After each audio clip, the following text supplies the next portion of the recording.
And welcome. It's 11 a.m.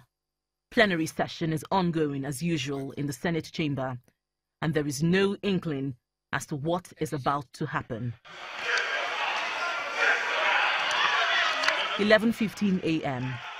Suddenly, there is noise at the entrance of the Senate chamber, taking lawmakers by surprise.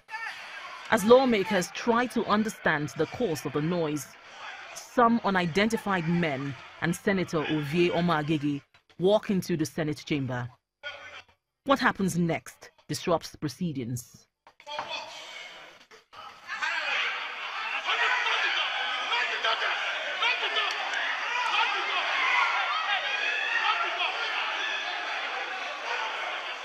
Pandemonium.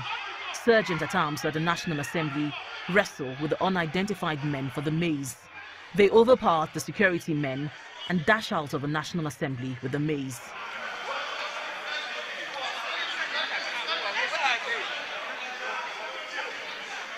There's uproar in the National Assembly. The lobby is jam-packed with people as parliamentary staff try to make sense of what just happened. Inside the Senate chamber, Deputy Senate President Ike Ekweremadu tries to maintain order. Meanwhile, Senator Omo-Agege looks on. Please, we are going to close session. Everybody should leave here. Leave here, everybody should just leave this place.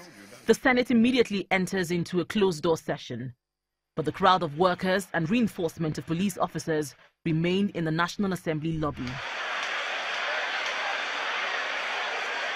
Nearly 40 minutes later, the closed-door session ends.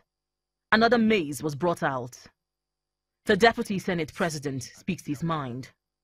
Let me quickly announce that at about 11:30 a.m. this morning, some thugs invaded the hallowed chambers of the Senate of the Federal Republic of Nigeria. Let me say that this Senate will deal with it fully.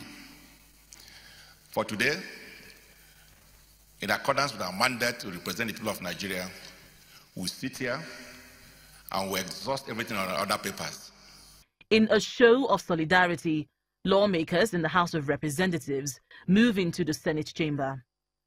The principal officers in both chambers present a united front. We are about taking a resolution on it before members decided eventually that we must visit here to solidarize not with you alone, to tell Nigerians that this State Assembly is going to make sure that democracy must work in Nigeria. We are giving the Inspector General of Police and the Director SSS to recover our mess within 24 hours.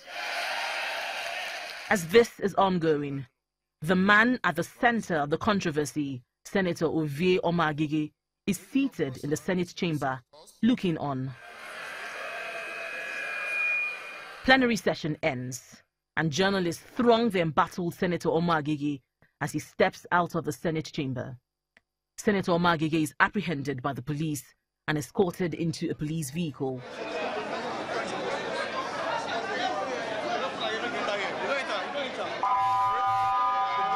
As calm gradually returns to the National Assembly, there are questions we demand urgent answers. How were unidentified men able to beat security, enter the Senate chamber, and snatch the mace, which is the symbol of authority in the Senate? Nigerians are waiting for these answers. Linda Akibi, Channels Television News.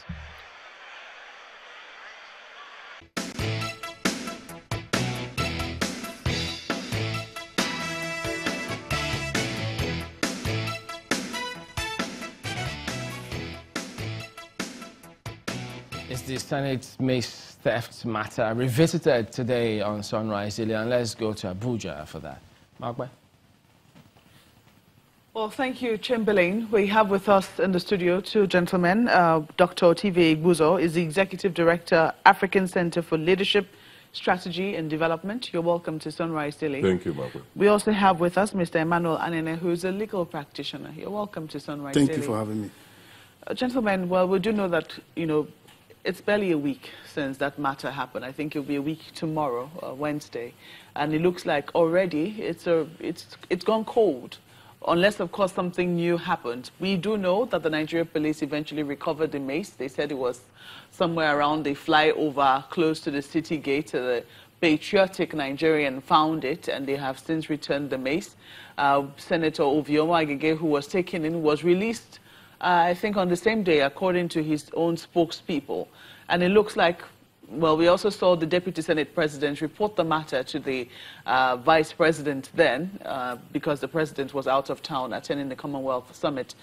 But what did you make of all that happened? Do you think that this is how this matter is going to just die? Let me first of all take your thoughts, Mr. Anene.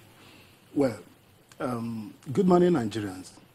What happened in the Senate of the Federal Republic of Nigeria is a coup against Nigerian people. Come to think of it, there are about 5 gates in the National Assembly. The first gate, the second gate, the third gate, the main gate, the entrance door. About 5 hoodlums were able to beat the security in the National Assembly. Have you been to the National Assembly I've been to before? the National Assembly several times. How strong would you say their security apparatus is? Very tight security. First, before you move, if you leave the first gate and the second gate, now you'll be given a form to fill. You'll be asked certain questions. Who are you going to meet? Who are you going to see? What is the purpose of the visit? And it's essentially on Tuesdays and Thursdays. Now, they have to make a contact between the person you intend to visit to confirm that the visit is official. But having said that, that's not a question. Those people drove past first gate, second gate, third gate, fourth gate, and the main gate. And they were able to beat the security. Now, when they were able to gain the entrance into the hallowed chambers of the Senate of the Federal Republic of Nigeria, they were fisticuffs, they were metal detector. It was hacked down. And no security agent was able to put a call across. Hacked down? Yes, it was hacked down. It was pulled down. I didn't see that on camera. You didn't see that? One of the senators of the Federal Republic of Nigeria reported it. Okay. It was hacked down. They forced their way into the entrance of the hallowed chambers. And there were security men there. You saw about 250 security men in National Assembly. Nobody placed any call to anybody. They walked into the hallowed chambers of the Senate of the Federal Republic of Nigeria and got a napping, assuming that one of the talk was armed and spray bullet on these people. What would have happened? No security, as they made away with the mace. Nobody called for any backup, assuming without considering that they overpowered the tight security in the National Assembly. And come to think of it, that was on a day that our president was talking to foreign investors. And one of the cardinal talks in faraway UK was about security. Now, about 5 talks invaded the National Assembly and made away with the symbol of National Assembly and got away with it, and they were not arrested until they abandoned same under the flyover. Up to now, we're told that the senator, who is at the center of this episode, was arrested by police. He came up and said, I was not arrested. I was only invited to hear my own side of the story. Now, we're also told that the hoodlums were arrested. Today, one of the papers reported that nobody has been arrested. Nobody has been invited for questioning as we speak. Nobody has been prosecuted. And we're talking, and our president said security is one of his cardinal objectives. That even 2019 election is not about 2019, it's about security, it's about the economy. And one of the arm of the executive was invaded, and there was no arrest, and there was no questioning, and it doesn't look like anybody will be arrested. So how is it a coup? It's a coup because that mace is the symbol of authority. National Assembly is not National Assembly without a mace. It's just like when P2B was impeached in Faraway Hotel. The court ruled that is not where the State House of Assembly of Anambra should sit. There are paraphernalias of office. Executive is not executive in name. Executive is only executive with the paraphernalia that goes with that office. Because it seems and that one of the paraphernalia is the Mace. It's because there seems to be a controversy brewing now amongst lawyers. Some lawyers are saying that you don't need the Mace. That all you have to do is be in the National Assembly and form a quorum and they can sit. That is laughable. By way of convention. You don't agree with them? I don't agree with them. It's laughable. And that lays a credence to what happened in National Assembly. If there was no need for Mace, then why are we using Mace from the state return to democracy?